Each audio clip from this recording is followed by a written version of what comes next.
여러분 안녕하십니까, 낭만 뱅커입니다. 오늘은 제22강 템플 기사단의 몰락에 대해서 이야기하겠습니다. 지난 20강에서는 우리가 십자군 전쟁에 대해서 이야기를 했고, 21강에서는 템플 기사단이 가난한 그리스도의 전사가 되어서 순례자들을 보호하기 위해서 발족했다가 금융제국이 되는 과정을 이야기했습니다. 오늘은 템플 기사단의 비참한 최후에 대해서 이야기를 해보겠습니다. 템플 기사단 몰락의 이야기는 프랑스 국왕인 필립 4세와 당시의 교황 보니파시오 8세와의 대결에서부터 시작해 보겠습니다. 이 두 사람은 강대강의 대결입니다. 필립 4세는 절대 군주를 꿈꾸는 야심가였고, 보니파시오 8세는 교황인데 권력력이 굉장히 강한 교황이었습니다. 보니파시오 8세는 원래 교황청의 법률을 담당하는 추기경이었는데, 전임 교황 첼레스티노 5세가 당시에 이제 교황이었는데, 첼레스티노 5세는 굉장히 좀 정치적인 사람이 아니었고 굉장히 좀 유순한 사람이었던 것 같습니다. 그래서 이 교황좌를 놓고 벌어지는 이 권력 투쟁에 염증을 느끼고 있었죠. 그것을 잘 아는 보니파시오 8세가 교묘한 법지식을 활용해서 첼레스티노 5세를 사임하게 만듭니다.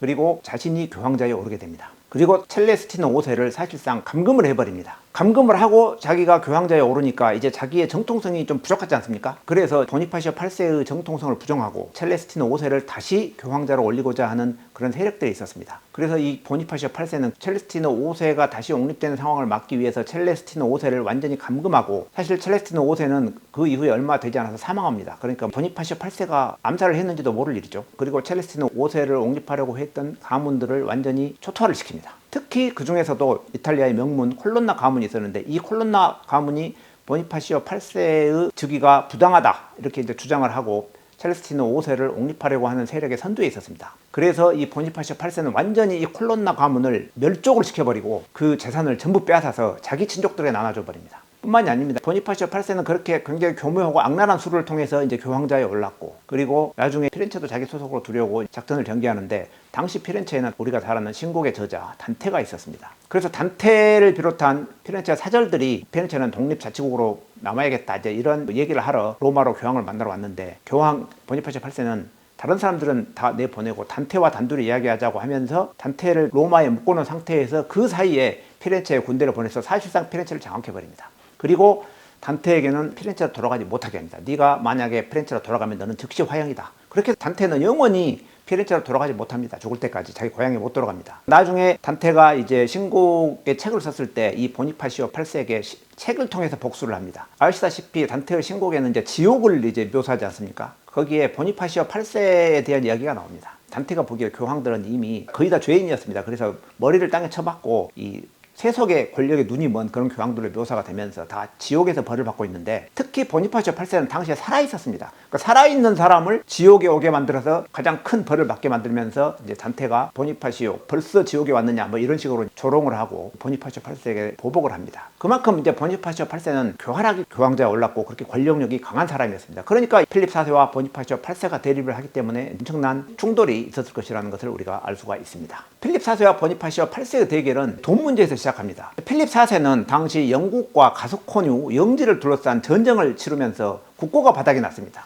그래서 이제 세금을 더 징수하려고 하는데, 결국은 교회에 세금을 징수하기 시작합니다. 성직자들에게 세금을 부과하자 성직자들이 교황에게 이 사실을 얘기하고 이걸 좀 막아달라 하고 얘기를 하죠. 그러자 보니파시오 8세는 누구든 교황의 허락 없이는 교회에 세금을 매길 수 없다 이렇게 선언을 합니다. 그러자 필립 4세는 1302년에 역사상 최초로 삼부회라는 것을 소집합니다. 삼부회를 소집해서 프랑스는 교황청에서 독립하겠다 그렇게 하고 프랑스에서 교황에게 가는 돈길을 다 차단해버립니다. 필립 4세 보니파시오 8세는 그렇게 돈 문제에서 시작했지만, 결국은 이제 누가 더 과연 권위가 있느냐, 누가 더 높으냐, 한마디로 그 패권 싸움으로 전개가 되기 시작합니다. 1302년에 교황 보니파시오 8세는 원홀리, 유일한 거룩, 당시의 말로는 우남 상크탐이라고 하는 칙서를 발표합니다. 이것은 기독교에서 굉장히 유명한 칙서인데, 유일한 거룩, 그러니까 교회만이 유일한 거룩이다. 교회가 갖는 권력에는 두 개의 칼이 있는데, 하나는 영적인 칼이고 하나는 세속적인 칼이다. 이 칼은 예수 그리스도가 체포될 때 사도들에게 위임한 것이다. 그리고 왕이 갖고 있는 세속적 칼은 교회가 위임해 준 것이다. 따라서 모든 세속적 권력은 영적 권위 앞에 굴복해야 된다. 이런 내용입니다.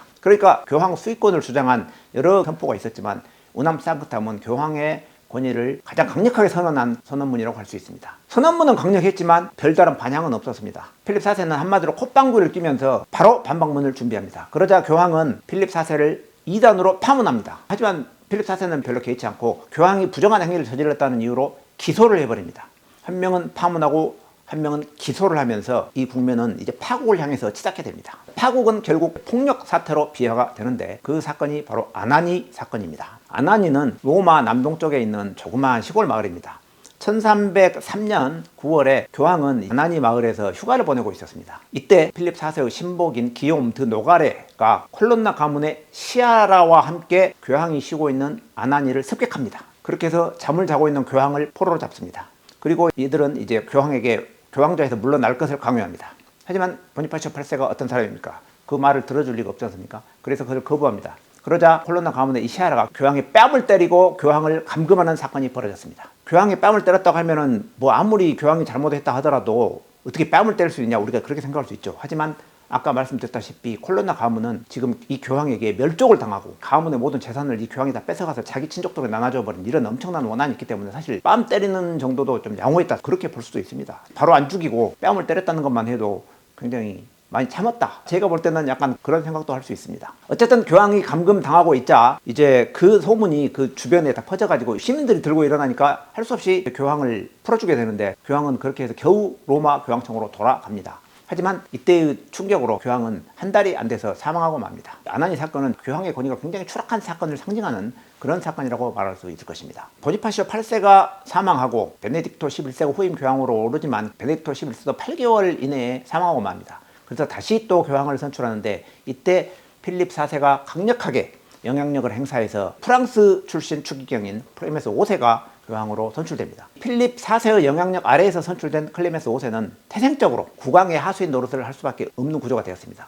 그리고 필립 4세는 교황 즉위식을 프랑스에 와서 할 것을 강요합니다. 그래서 클레멘스 5세가 교황 즉위식을 하러 프랑스 리옹으로 오게 되는데 다시 로마로 못 돌아갑니다. 필립 4세는 교황이 아예 프랑스에 머물도록 해버립니다. 그리고 아비뇽에 교황청을 만들어서 거기서 교황의 업무를 보게 만듭니다. 이것이 바로 그 유명한 아비뇽 유수입니다. 그로부터 약 70년간 교황청이 로마가 아니라 프랑스에 있는 아비뇽이라는 도시에 있는 교황청에서 교황의 업무를 하게 되는 그런 시기를 말하는 것입니다. 그러니까 아비뇽 유수기의 교황들은 사실상 프랑스 왕의 지휘 아래에 있었다고 봐도 과언이 아닐 것입니다. 자, 이렇게 이제 교황을 굴복시킨 필립 4세가 다음으로 향한 곳은 어디였겠습니까? 바로 템플 기사단입니다. 템플 기사단은 교황 직속이었죠. 그리고 왕의 지휘를 받지 않았습니다. 그리고 엄청난 돈을 가지고 있었고, 사실 필립 4세의 최대 채권자가 바로 이 템플 기사단이었습니다. 절대 군주를 꿈꾸는 필립 4세 입장에서 자기 나라 영토 안에 자기의 명령이 통하지 않은 조직이 있고, 특히 그 조직이 엄청난 돈과 그리고 기사단이라고 하는 군사 조직을 갖고 있지 않습니까? 그러니까 이 조직이 자기가 보기에는 굉장히 위협적인 존재로 보일 수밖에 없습니다. 특히나 걔들은 자기의 최대 채권자인데, 필립 4세는 빚에 쪼달리고 있었죠. 그래서 이 문제를 해결하기 위해서 화폐의 발행을 늘렸습니다. 화폐의 발행을 늘리는 방법은 은혜의 함량을 줄이는 겁니다. 화폐에 들어있는 은혜의 함량을 줄여서 화폐의 발행을 확 늘렸습니다.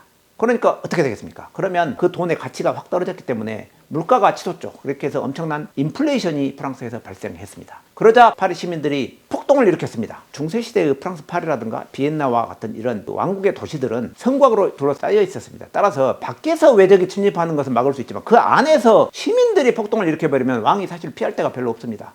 그래서 파리에서 시민들이 봉기를 해버리니까 왕이 결국 할 수 없이 피신을 해야 되는데, 템플 기사단의 본부로 피신을 하게 됩니다. 왕이 템플 기사단의 본부로 피신을 해서 그 템플 기사단 본부 안에서 어떤 일이 있었는지는 잘 모르죠. 템플 기사단원들은 아마 왕을 잘 해줬을 것입니다. 하지만 왕은 그 속에서 굉장한 모멸감을 느꼈을 것이고, 템플 기사단이 갖고 있는 엄청난 부와 그들의 견고한 조직을 보았을 것입니다.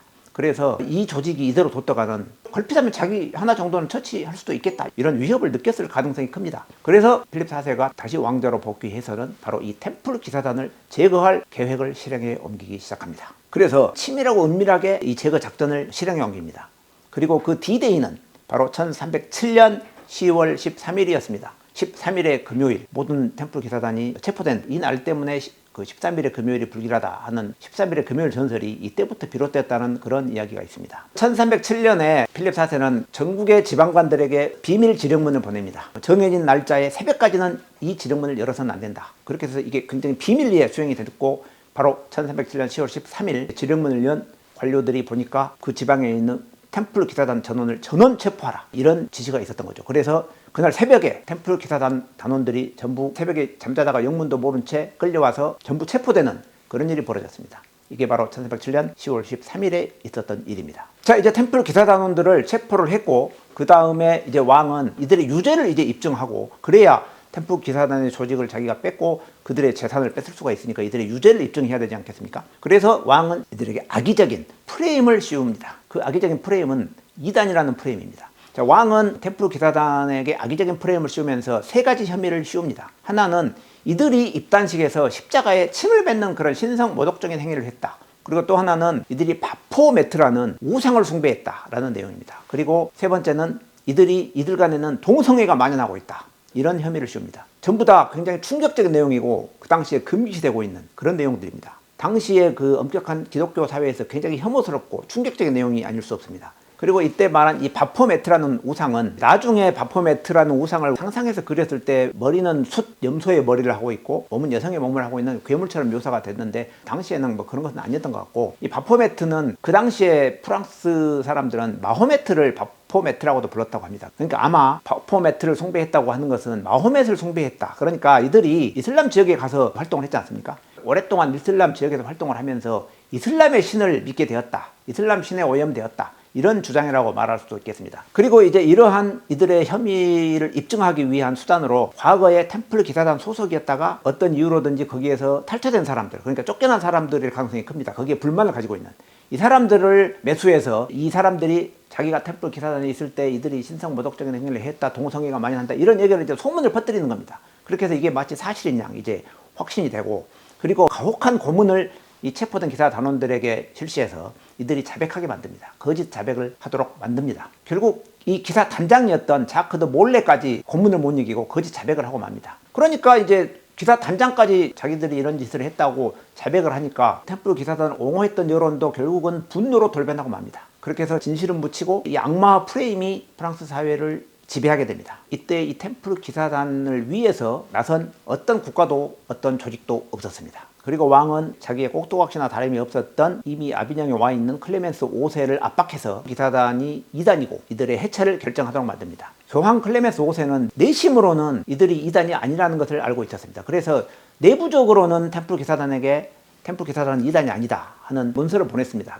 나중에 발견된 문서라고 하는데 신홍 양피지 안에 그런 내용이 있었다고 합니다. 하지만 결국 교황은 템플 기사단의 해체에 동의하고 맙니다. 그렇게 해서 1312년에 템플 기사단은 공식 해체되고 1314년에는 이제 마지막 남은 기사 단장 자크 더 몰레도 결국 화형대 위에서 불에 타서 사망하게 됩니다. 이때 화형대 위에선 이 자크 더 몰레는 자기가 거짓 자백했다고 고백을 하고, 신은 우리의 죽음이 부당함을 알고 계신다.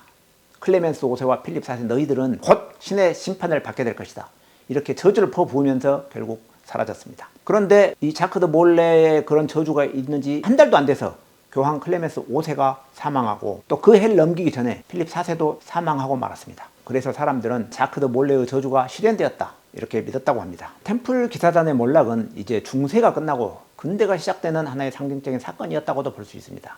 중세라는 사회는 아시다시피 기독교와 봉건제 이 두 개의 기둥 위에 세워진 사회였습니다. 하지만 봉건제는 십자군 전쟁을 통해서 귀족들이 없어지고 절대 군주가 이제 등장하고, 기독교는 십자군 전쟁이 사실상 실패로 끝나서 교황의 권위가 땅에 떨어졌고 기독교적 권위가 사실상 붕괴되고 있는 과정을 보여준다고 볼 수 있습니다. 그래서 중세의 이제 시스템이 붕괴가 되는 것이고 근대가 시작되는 계기점이 됩니다. 자, 그러면 템플 기사단이 가지고 있던 그 엄청난 돈과 조직은 어떻게 됐을까요? 필립 4세가 템플 기사단들을 전원 체포하고 기사단 본부를 둘러봤을 때 그들이 가지고 있는 재산이 그렇게까지 많지는 않았다고 합니다. 엄청난 부가 있었을 텐데 압류한 그런 금은 보화는 그렇게 많지 않았다고 합니다. 필립 4세는 자기의 부채를 이제 탕감하는 것이 가장 큰 득이었고 실제 받은 현금은 생각보다 그렇게 많지는 않았다는 거죠. 그리고 이제 필립 4세는 이 템플 기사 단원들을 전부 제거함으로써 그들의 조직과 시스템을 사실상 전수받을 기회를 놓쳤습니다. 그러면 이때 템플 기사단은 프랑스에만 있었던 건 아니죠. 전 유럽에 퍼져 있었으니까. 특히 포르투갈과 스코틀랜드는 템플 기사단이 굉장히 좋은 대우를 받았다고 합니다. 그런데 이들이 급습을 당하던 그 13일의 금요일에 프랑스 북부의 해안에서 몇 척의 배가 출발을 했다는 것입니다. 몇 척의 배가 포르투갈과 스코틀랜드를 향해서 출발을 했다는 것입니다. 템플 기사단에서 일부 이미 그 정보를 안 사람이 좀 빼돌렸지 않나, 이런 생각을 할 수 있는데, 포르투갈로 간 템플 기사단의 자금은 포르투갈의 신대륙 발견을 위한 자본금이 되었다, 이런 얘기가 있고, 스코틀랜드로 간 또 이 자금은 프리메이슨이라고 하는 그런 비밀 조직의 기원이 되었다, 뭐 이런 얘기가 있습니다. 이것은 정확한 근거가 있다고 말할 수 없지만 사실 어느 정도는 그럴 수도 있는 그런 타당성이 있다 이렇게도 보여집니다. 필립 4세가 금전적인 이득을 보았지만 사실 더 중요한 것은 그들의 노하우 그리고 그 시스템이었다고도 말할 수 있는데 필립 4세는 그것을 다 놓치고 그러면 결국 이제 유럽의 금융 패권은 어디로 갔느냐? 템플 기사단이 차지하고 있었던 어떤 금융 제국의 그 위상은 결국 프랑스가 차지하지 못하고 그 위상은 결국 이탈리아 도시국가의 상인들이 그 뒤를 잇게 됩니다. 그러니까 베니스와 피렌체의 상인들이 금융을 일으키게 되는데 베니스와 피렌체 상인들은 이제 템플 기사단의 몰락을 받지 않습니까? 그러니까 일극 체제, 어떤 교황이라든가 군주 중심으로 가지 않습니다. 이제 그 상인들은 철저히 계약 중심, 그리고 가문의 명예, 복식 부귀와 같은 투명한 제도를 이용하게 됩니다. 템플 기사단은 굉장히 비밀 조직이었죠. 그 폐쇄되고 비밀된 조직이었습니다. 어떻게 그 내부가 돌아가는지 알 수가 없었습니다. 하지만 베니스와 피렌체 금융 가문들, 바르디, 페루차, 그리고 이후에 메디치 가문까지 이런 가문들은 투명하고 계약에 근거한 그런 금융으로 발전하게 되면서 실질적인 근대 금융이 이때부터 시작된다 이렇게 말할 수 있겠습니다. 그러면서 이제 이탈리아의 도시국가들이 근대 자본주의 시초가 되면서 돈과 문명의 중심지로 부상하게 되고 거기에서 이제 르네상스가 꽃피우면서 근대를 여는 계기가 된다 이렇게 말할 수 있겠습니다. 저는 이제 이 템플 기사단의 그 비극적인 최후를 보면서 템플 기사단은 어떤 잘못을 했을까요? 그들은 크게 잘못한 것은 없다고 말할 수도 있습니다. 하지만 생각을 해보십시오. 자, 템플 기사단이 처음에 발족할 때는 어떻게 발족을 했습니까? 가난한 그리스도의 전사들이었습니다. 그들은 성지를 순례하는 순례자들을 보호하고자 하는 확고한 목적이 있었고 그 목적을 달성하기 위해서 금융업을 일으켰고 그렇게 해서 금융제국으로 성장을 했죠. 하지만 십자군 전쟁이 끝나고 성지 순례도 끝나고 그들이 목적했던 바는 없어졌습니다. 그러니까 목표가 없죠. 템플 기사단이 존재해야 할 이유가 없어졌습니다. 돈과 권력, 군사조직을 가지고 있는 조직으로만 남았죠. 그것은 절대 군주가 보았을 때 용납할 수 없는 것이었고 그들은 원래 수도사들입니다. 수도사들이 왜 엄청난 돈을 가지고 있게 되느냐? 수도사들이 돈을 가지고 있어야 할 이유가 사실 없지 않습니까? 수도사들은 원래 가난하고 검소한 생활을 하죠.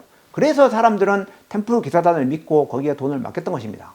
그런데 성지 순례자를 보호하는 목적도 없어진 그 템플 기사단이 세계에서 가장 부유한 지금 부를 가지고 있었습니다. 그러니까 이 자체가 모순된 상황이었던 것입니다. 템플 기사단원들은 그것을 깨우치지 못하고 있었다 이렇게 말할 수 있죠. 시대가 바뀌었는데 목적에 부합하지 않은 지금 조직을 운영하고 있었던 것입니다. 템플 기사단이 십자군 전쟁이 끝나고 이제 상황이 바뀌었음에도 불구하고 그리고 교황이 황제에게 굴복당하는 그런 과정을 지켜봤음에도 불구하고 왜 본래 수도사적 위치로 돌아가지를 못하고 그 조직을 유지하다가 결국 비참한 최후를 맞이하게 되었을까요? 이걸 생각해 보면 그들은 엄청난 성공을 거둔 조직이기 그러니까 십자군 전쟁 시기에는 그들이 성공했던 그 요인들 그들의 비밀주의 그리고 그들의 엄청난 네트워크, 교황 직속이라고 하는 그 특수한 신분, 수도사로서의 어떤 그 검소한 자세라든가 이런 모든 그런 것들이 성공의 요인들이었죠. 하지만 전쟁이 끝나고 시대가 바뀌었고 절대 군주가 이제 등장하고 이런 시대에는 자기들이 그걸 성공했던 요인들은 결국 그들을 비참한 최후로 만드는 요인으로 변하고 맙니다. 그러니까 시대가 바뀌었으면 성공했던 요인들을 빨리 버리고 그 시대에 맞도록 변신을 했어야 되는데 그걸 하지 못하고 과거의 기억 속에 있다가 결국은 이런 비참한 최후를 맞이하게 되었다. 이렇게 말할 수 있습니다. 마샬 골드 스미스라는 학자는 이렇게 말했습니다. 우리를 여기까지 오게 만든 것이 우리를 여기에서 멈추게 한다. 이렇게 말했습니다. 그러니까 우리를 지금까지 여기까지 오게 한 그 성공의 요인들이 결국 여기에서 나를 멈추게 하고 후퇴하게 만든다. 세상은 늘 바뀌고 있기 때문에 과거의 성공에 매몰되어 있다가는 결국 템플 기사단과 같은 최후를 맞이할 수도 있다는 경고라고 할 수 있겠습니다. 우리의 개인적인 인생으로 봤을 때도 왕년에 내가 왕년 얘기하지 않습니까? 왕년이라고 하는 것은 경제학적인 관점에서 본다면 매몰 비용입니다. 과거는 이미 지나갔고 내가 왕년에 무엇을 했던 그것은 이미 매몰 비용으로 처리되고 없어요. 그런데 우리는 아직도 왕년 이야기를 하면서 과거 이야기를 하고 있으면 본인은 지금 왕년의 추억 속에 잠겨 있을지 모르지만 이미 다른 사람들은 그 사람의 왕년을 기억하지 않습니다. 과거에 저 사람이 왕이었다, 대통령이었다, 부자였다. 왕년에 내가 이런 얘기 해봐야 아무 필요가 없습니다. 우리가 과거를 기억해야 되는 이유는 세상은 이렇게 변해왔다는 것을 알기 위해서 과거를 기억하는 것이지 과거의 추억 속에서 헤어나지 못하라고 과거를 기억하는 것이 아닙니다. 자, 이렇게 해서 십자군 전쟁과 템플 기사단의 이야기는 이제 마치도록 하겠습니다. 템플 기사단이라고 하는 이 기독교적 조직이 거대한 금융 제국이 되었다가 전쟁이 끝나고 새로운 역할을 못 찾고 있다가 결국 절대 군주에게 비참한 최후를 맞이하고 말았다.